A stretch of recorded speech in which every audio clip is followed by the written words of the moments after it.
Now, in mathematics of the 8th standard, we came up to the rational numbers. Recall that a number which can be written in the form of p by q, where p and q are integers and q is non-zero integer, is called a rational number. For example, minus 2 by 3, 6 by 7 are all rational numbers. Since the number 0, minus 2, 4 can be written in the form p by q. They are also rational numbers. How? We can write the 0 by 0, 0 by 1, minus 2 by 3, minus 2 by 1, 4 by 1, 0 by 1, minus 2 by 1, 4 by 1. So they are called the rational numbers. You can, how to add two rational numbers? Let us add a few pairs. A rational number can be added 3 by 8 plus minus 5 by 7. I have taught you before it. We find that the sum of the two rational numbers again, and that is the we go through the division, and these are the whole numbers, and we go through the addition. Now commutative property, integers. Fill in the following table and check the commutativity of the different operations for the integers. Addition is commutative, subtraction is not commutative, multiplication is commutative, division is not commutative. Rational numbers. Addition. You know how to add two rational numbers. Let us add a few pairs here. Minus 2 by 3 plus 5 by 7 equal to 7 3s are 21, and minus 2 by 3 and 5 by 7, so 1 by 21. 7 2s are 14 and 3 5s are 15 in this way. So the minus 2 by 3 plus 5 by 7 equal to 5 by 7 minus 2 by 3. Also the 6 by 8 you have to do it. You find the two rational numbers can be added in any order. We say that the addition is commutative for rational numbers. That is for any two rational numbers a and b, a plus b equal to b plus a. Now subtraction. 2 by 3 minus 5 by 4, 5 by 4 minus 2 by 3, 1 by 2 minus 3 by 5 equal to 3 by 5 minus 1 by 2. You have to do it, solve it, and found the answer of this, whether they are equal to or not. You will find that the subtraction is not commutative for rational number. Multiplication. That is the correct. Minus 42 by 15, minus 42 by 15, 32 by 63 and 32 by 63. So you will find the multiplication is commutative for the rational numbers. In general, a into b equal to b into a. For any two rational numbers a and b, divisions. So the division is not commutative for the rational numbers. Now the addition, ये आपकी table है, इसको learn कर लें. Now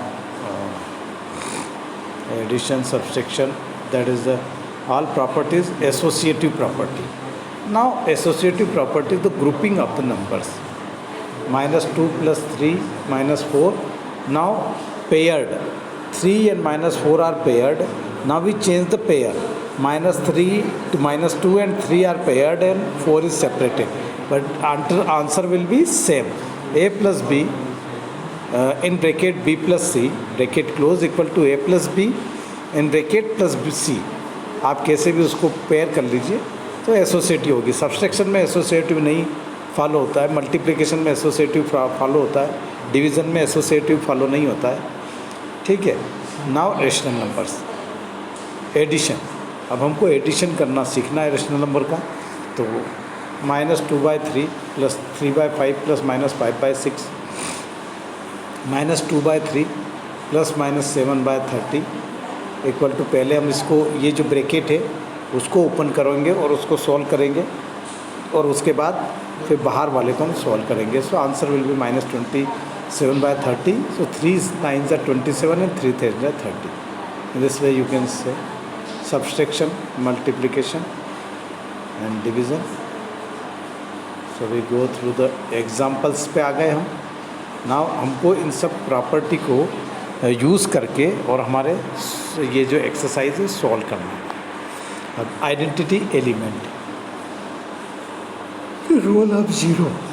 Zero is the identity element of addition.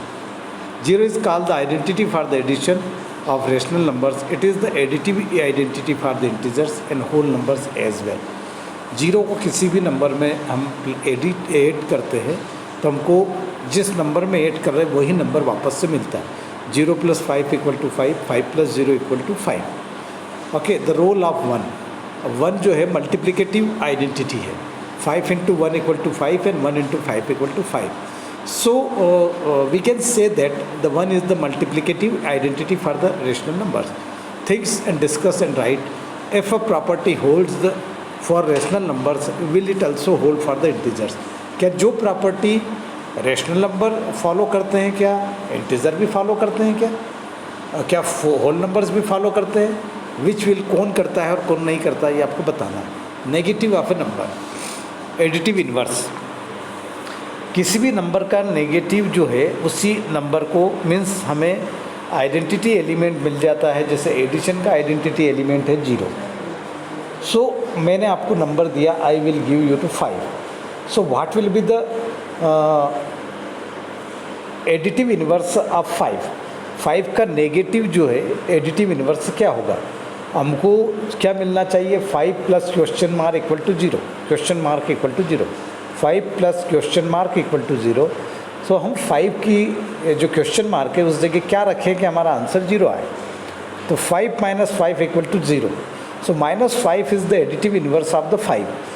If I ask you just like this, 1, what will be the additive inverse of 1? -1 will be the additive inverse of 1. So 1 - 1 = 0. Okay. What is the additive inverse of 2? Yes, your answer is correct. -2 is the additive inverse of 2. 3. What is the additive inverse of 3? Yes. -3 is the additive inverse of 3. So you have understood about that matter. What is the additive inverse? Now a reciprocal or multiplicative inverse. Okay, multiplicative inverse means if we multiply the two numbers and we should get the one as the product. हमको multiplicative inverse में सीधा सा बात है कि दो number हमारे पास है, जब हम उनको मल्टीप्लिकेशन करेंगे तो हमको 1 मिलना चाहिए. तो ऐसा कब होगा? जैसे मैंने आपको कहा 2 में ऐसा नंबर मल्टीप्लाई कीजिए कि उसका आंसर 1 आ जाए. तो ऐसा कब होगा? 2 × 1/2 करें तो 2 से 2 कैंसिल हो जाएगा और आंसर 1 आ जाएगा. मीन्स अगर आपको बहुत ट्रिक्स से ये पता लगाना है कि उसका रेसिप्रोकल क्या है या मल्टीप्लिकेटिव इन्वर्स क्या है, तो जैसे ही जो नंबर दिया गया है 2 दिया है तो उसमें सीधे उसको 1/2 कर दो.